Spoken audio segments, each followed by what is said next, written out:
Hi everyone, welcome to today's class. Today we're gonna see in a strategic management module 5, okay, the leadership topic. Okay, what is leadership? So this is a process by which an executive can direct, guide and influence the behavior and work of others towards the accomplishment of specific goals in given situations. Okay, so the leadership is the ability of a manager to induce the subordinates to work with the confidence and zeal. So by this leadership is a potential to influence behavior of others, so which is also defined as the capacity to influence a group towards the realization of a goal, so that the leaders are required to develop future visions and to motivate the organizational members to want to achieve the visions. So according to Keith Davis, the leadership is the ability to persuade others to seek defined objectives enthusiastically. Okay, so it is the human factor which binds a group together and motivates it towards goals. So then next one is a characteristics of leaderships. Okay, so it is an interpersonal process in which a manager is to introduce or influencing a guiding workers towards attainment of a goal. Okay, so it denotes a few qualities to the present in a person which include intelligence, maturity and personality. And the third one is it is a group process, so which involves two or more people interacting with each others. And next one is a leader who's involved in a shaping and molding the behavior of a group towards the accomplishment of organizational goals. And finally this leadership, so which is a situation bound. There is no best style of a leaderships, so it all depends upon a tackling with the situations. So next one is the importance of leaderships.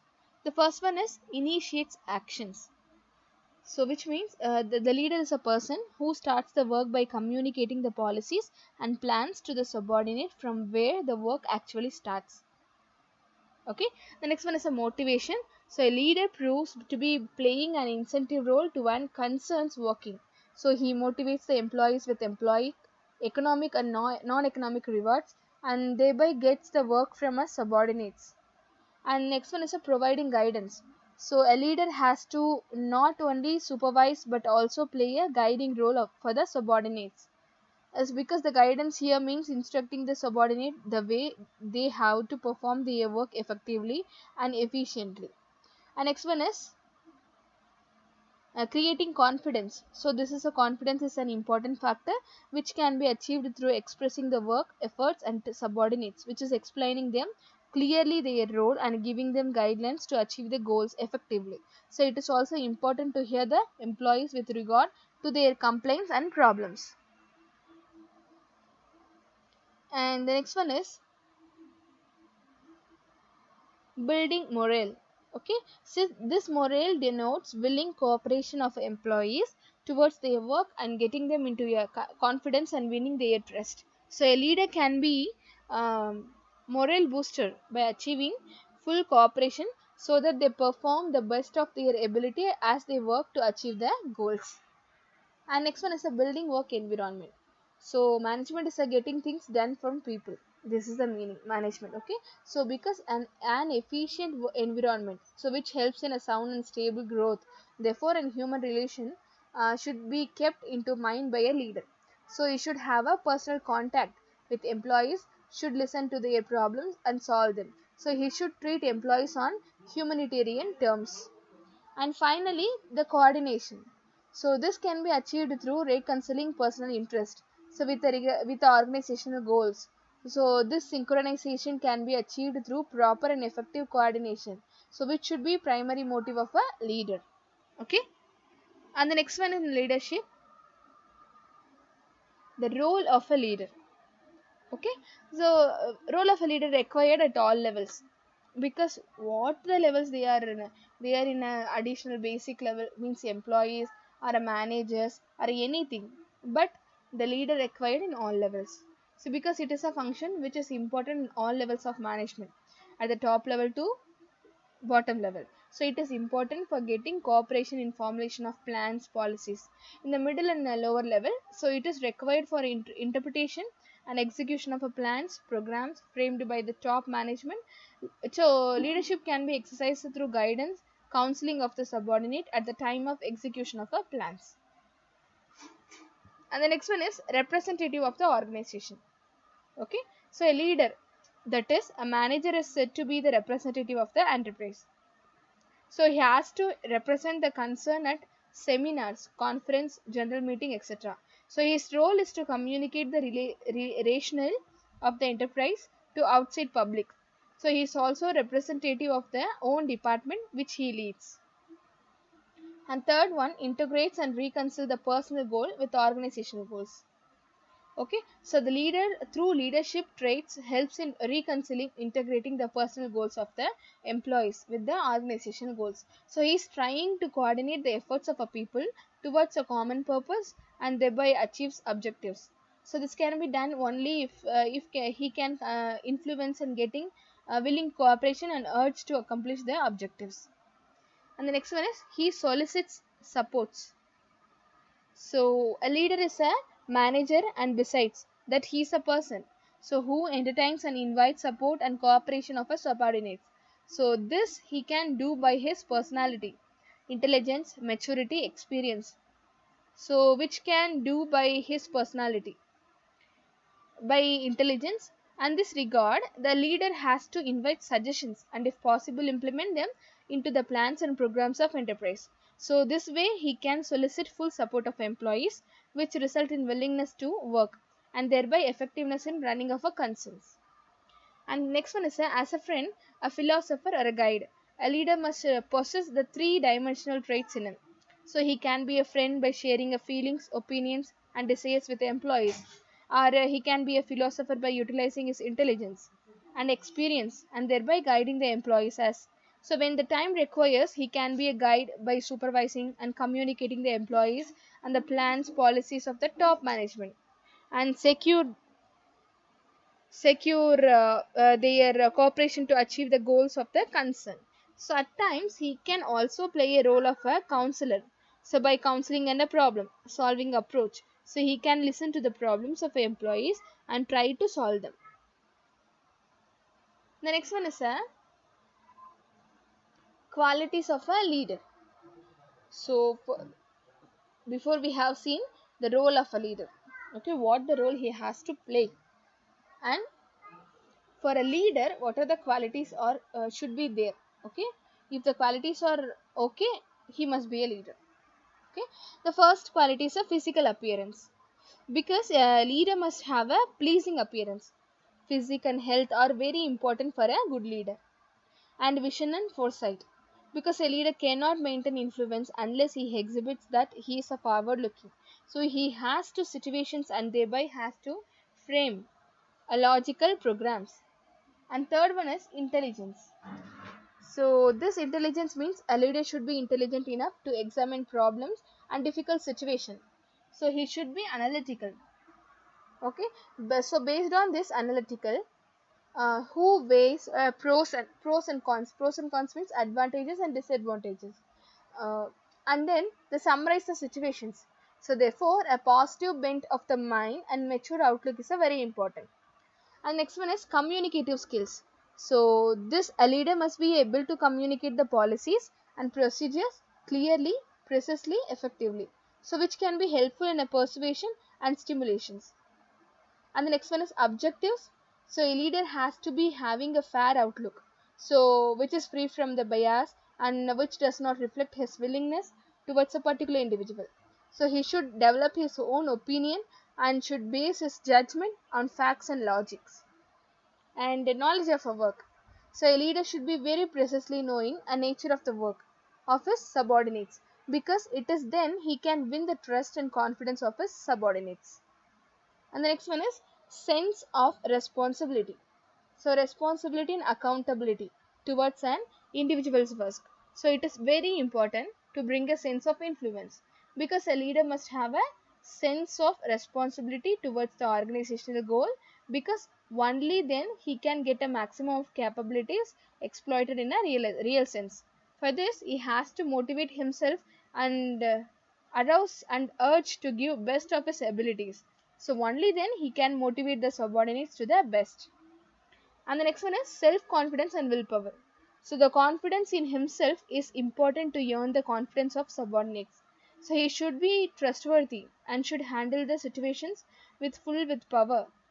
So you can the self confidence, okay, confidence, which eliminate your appearances.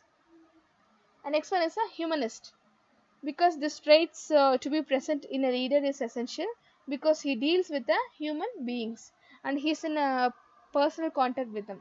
So he has to handle the personal problems of the subordinates with a great care and attentions.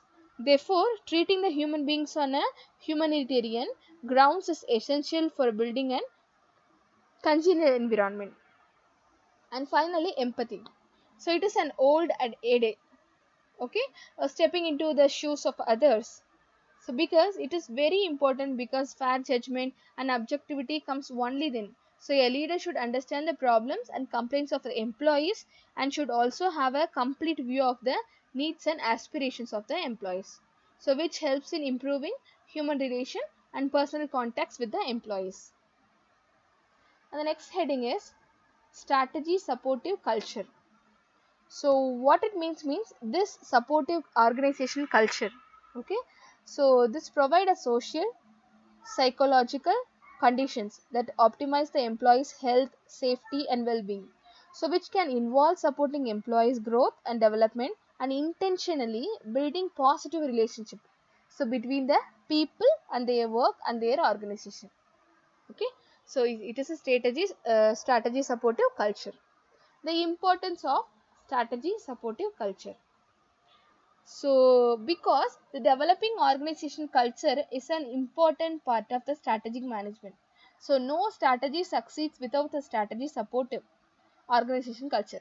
So, this is not any different in a sport organization than any other organization at the end. So, people are final frontier, they make or a break even the best written strategic plans. So the plans are just plans written by the executives. By implementing them require strategic management, and this involves leadership motivating people without a motivation, empowered to feel engaged before they are ready to implement. So that the executive can force compliance, but okay, true loyalty engagement is earned.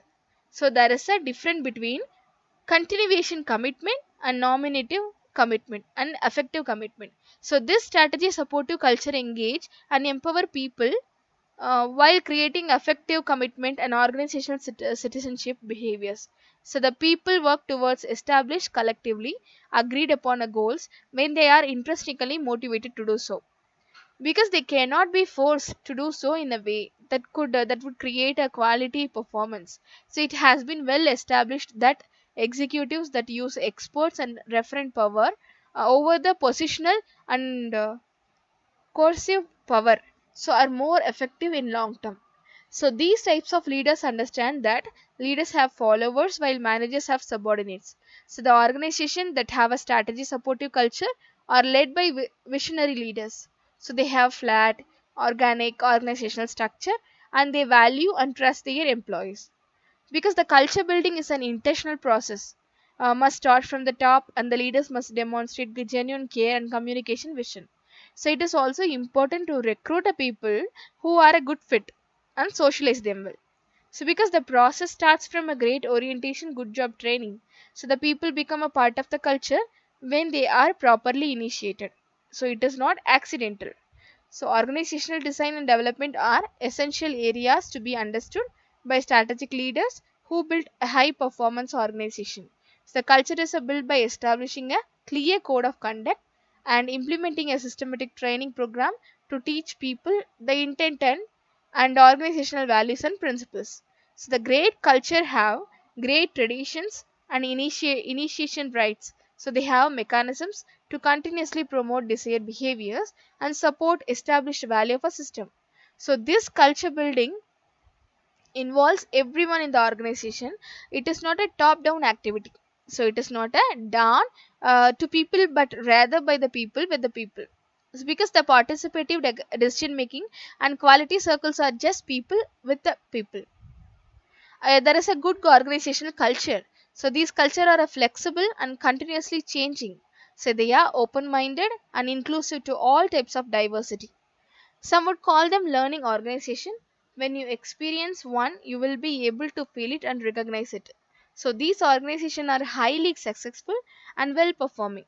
So they are not country clubs. So instead they are energizing, optimizing for the strategy implementation. They are innovative and competitive in this organization, and people are the main competitive advantages. Okay. And the next we're gonna see steps. Steps of strategy supportive culture of employee autonomy. Okay, so the companies that are known for being the best places to work in their respective industry train the trust and empower their people to think and act their own. So in this 2014 employee satisfaction and job engagement survey, the Society for Human Resource Management found that 47% of employee feel that autonomy and independence contribute greatly to job satisfaction. So under this, there are four steps. Okay, the first one is hire talented people of high character. So what it means? So this means trust is the foundation. Okay, trust is the foundation of autonomy. So while you want to talented people on your team, if you are forced to choose between a someone who has the skills and someone you are certain you can trust, choose the later. So you go to the great lengths in the hiring process to make a certain you are bringing on a people who have unquestionable ethics and characters. And the second one is clarify goals and objectives. So this is the cultures that purport autonomy. Okay, so which need employees to work towards targeted, concentrate objectives, priorities, and deadlines to set their manager. Think of it like establishing the rules of the game before the players they take the field. So the employees have an opportunity to use their strategic skills and creativity to score more points, but they must know what victory looks like. And next one is train process and procedures. So the confidence to correctly make difficult decisions stems from the training an employee receives. So that's why great companies are relentless in their training process. So the container store ensures that all the new hire receives hundreds of hours of training before they ever set a foot on the sales floor. So every employee is cross trained to do just about any job in the hotel. So just in the case they needed to fill in someone's at the moment's notice. Yeah, yeah, Wegmans, okay, daily workers can tell you the reason the particular type of a cost £90 because that came from a that was held fed across from the organic forest in a Brazil. So this is an examples, okay.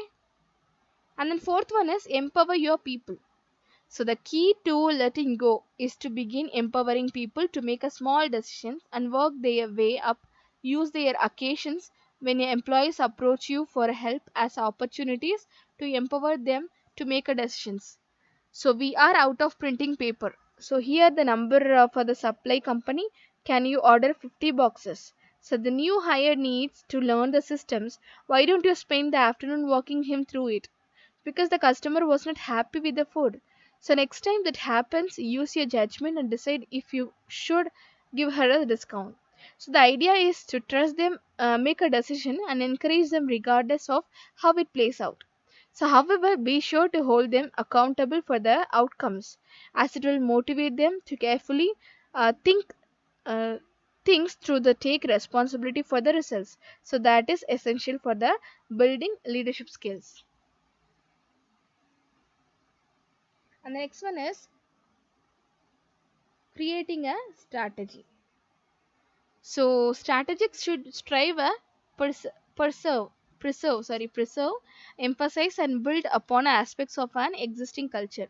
So which support a proposed new strategies.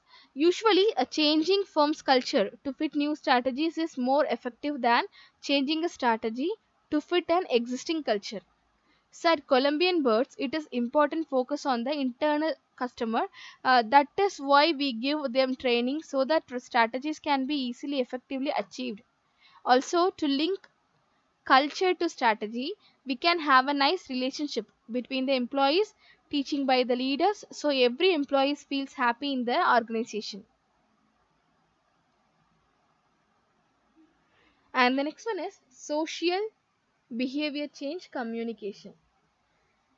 So this social behavior change communication uses science and data as well as creative ideas to focus on, because changing or positively influencing social norms in a support of a long term the sustainable behavior change at a population level. So means fostering long term normative shifts in a behavior in support of increasing the practice of healthy behaviors, so which is improving health services provider client interactions and strengthening community responses to the issues, influencing decision makers and family and peers networks. So an increasing demand for a health service and products, so increasing correct use of health service and products, influencing policy, encouraging an increased capacity for a local planning and implementation of health improve efforts. So to be most effective, these SBCC efforts should be matched with efforts to expand services, so which users increase access to commodities and train equip providers to meet increased demand for the products and services. So without these links, a audience may become discouraged and will eventually stop paying attention to their messages. So next one is communication strategy process. So this communication strategy was developed for a variety of purposes and in a variety of ways, from 3% team that needs to deliver marketing communication strategy to promote a product to a national task force developing broad multi-sectoral action plan to an organization that needs to be rebranded services. So, a team of stakeholders may work together in a participatory workshop setting to develop a strategy document or a core working group from a few people to a whole team or a task force. So, which may work on the strategy development consulting with stakeholders as needed. So these stakeholders means shareholders include public, private, NGO, which is a civil society sector agencies, relevant government ministries, service delivery groups, audience members, advertising agencies, research obligations, organization, media and technical experts, participation of individual and our groups directly affected by a challenge is a crucial from the start. So their active involvement can help increase program impact and can lead to long-term sustainability. Okay. So this is a detailed example of SBCC programs as in the sidebar. Okay. And the next one is SBCC planning process. Okay. So what is SBCC?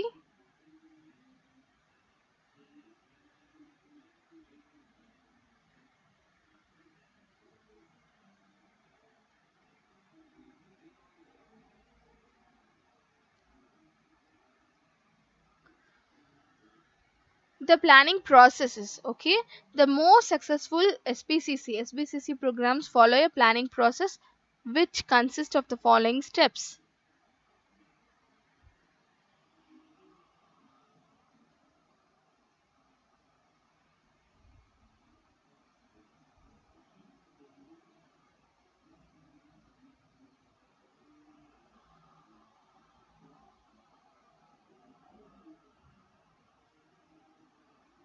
So SBCC means SBCC, social behavior communication change.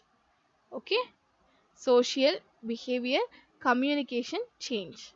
So this is the social behavior communication change planning process. So the process follows: inquire. Okay, inquire, design strategy, create and test. Inquire, design strategy, create and test, mobilize and monitor, evaluate and evolve. Okay. So next one is a behavioral implementation. So which means this implementation deals with those aspects of a strategy implementation that have impact on behavior of a people in the organization. Since this human resources form is an integral part of our organization, so their activities and behaviors need to be directed in a certain way. Okay, so the behavior issues in a strategy implementation, it is vital to bear in a mind that organizational change is not intellectual process. So because it is a concern with the design of a even ever more complex and elegant organization structure. So it is to do with the human side enterprise and is essentially about changing people attitude, feelings, and above all this behavior. Okay, so the behavioral of the employee affect the success of the organization. The strategic implementation requires support, discipline, motivation, and hard work from all the managers and employees. Okay, so next one is behavioral issues in strategy implementation. So what are the issues?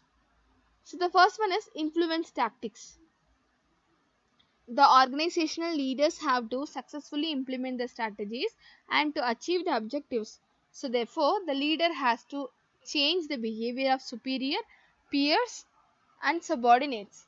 So for this they must develop a communicate the vision of the future and motivates. Okay, motivate organizational members to move into that direction. And the next one is the power.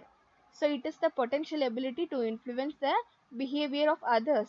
So leaders often use their power to influence others and implement the strategy.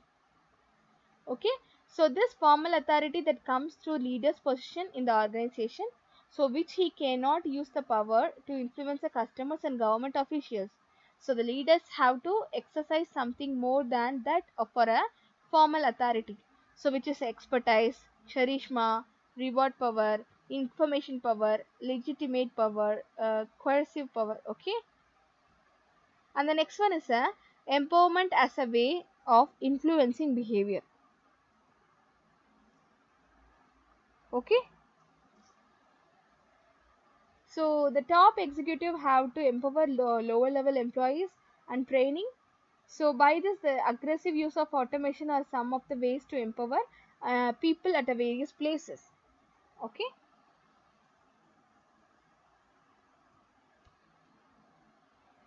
So first one I already said. It is a behavioral issues of strategy implementation continuation. Okay. So this is a training, self-managed work groups eliminating some of the ways to empower people at various places. And the next one is political implications of a power. Okay. So what it means?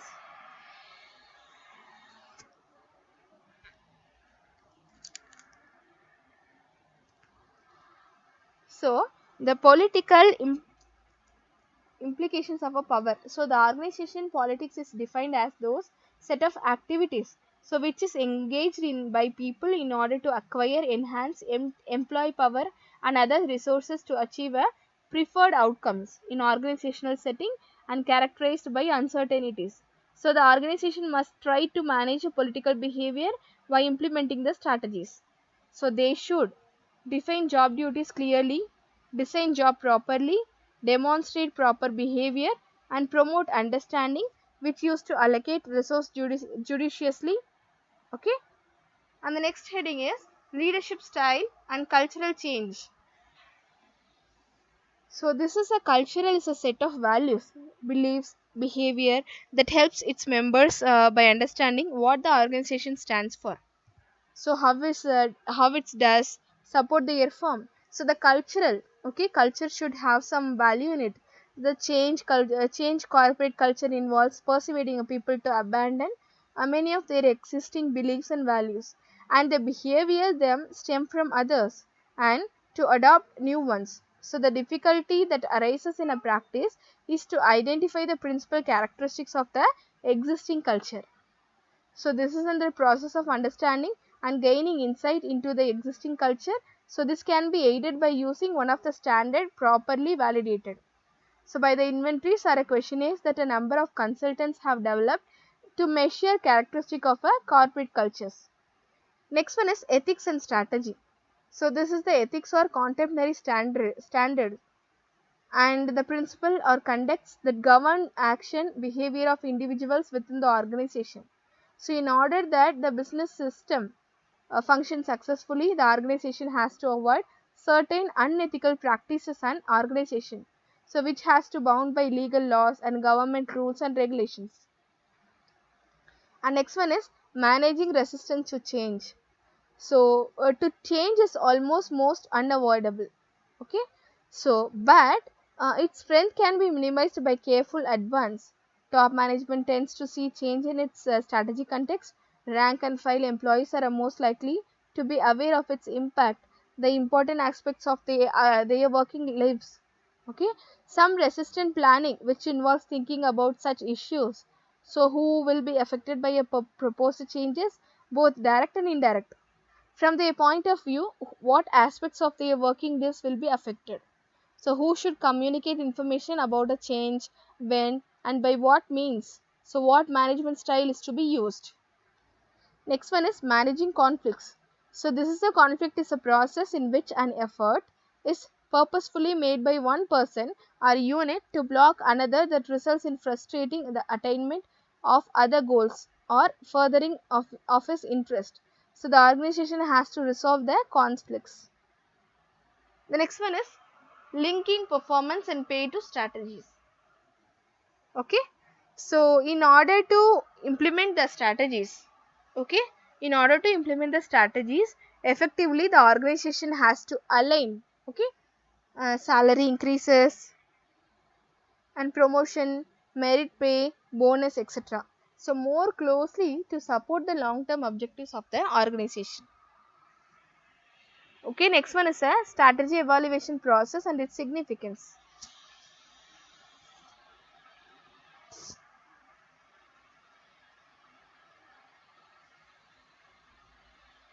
And significance.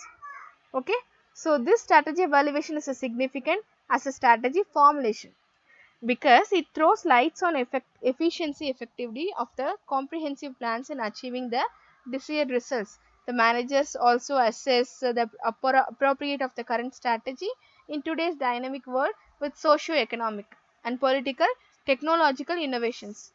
The strategic evaluation is the final phase of strategic management.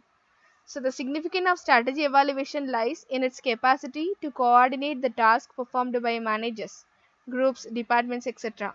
So through control of a performance, the strategic evaluation is significant because of various factors such as developing inputs for a new strategy planning, the urge for feedback, appraisal, rewards, development of a strategic management process, judging the validity of strategic choices.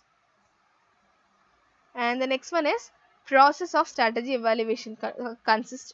Okay, the first process is fixing benchmark of performance. So while fixing the benchmark, strategies encounter questions such as when benchmark to set, how to set them, and how to express them in order to determine the benchmark performance to its set. So it is essential to discover the special requirement for performing the main task, because the performance indicator that best identify and express the special requirements which might then be determined to be used for evaluation. So the organization can use both quantitative and qualitative criteria for comprehensive assessment of performances. Next one is a measurement of performance. So the standard performance is a benchmark with the system actual performance to be compared, because the reporting and communication system help in measuring the performance. So if appropriate means are available for evaluation becomes easier, but various factors which such as a manager's contribution are difficult to measure. Similarly, the divisional performance is sometimes difficult to measure as compared to individual performance. So thus variable objectives must be done at right time, else evaluation will not meet its purpose. For measuring that performance, financial statements like balance sheet, profit and loss account, which must be prepared on an annual basis. And next one is analyzing variance. So while measuring the actual performance, okay, and comparing it with the standard performance, there may be variances, so which must be analyzed, because the strategies must mention the degree and of tolerance limits between the which the variance being actual and standard performance may be accepted. So the positive deviation indicate a better performance, but it's quite unusual exceeding the target always. So the negative deviation is an issue of concern because it indicates a shortfall in performance. So thus in the case of strategies, must discover the causes of deviation and must take corrective actions to overcome it. Okay. Then finally, taking corrective actions. So once the deviation performance is identified, so it is essential to plan for a corrective action if the performance is consistently less than the desired performance. So the strategies must carry a detailed analysis of the factors responsible for such performance. If the strategies discover that the organizational potential does not match with the performance requirements means, then the standards must be lowered, and another rare drastic corrective actions to reformulating the strategy, which requires going back to the process of strategic management. So reframing of a plans according to new resource allocations, trends and consequent means going to the beginning point of a strategic management process.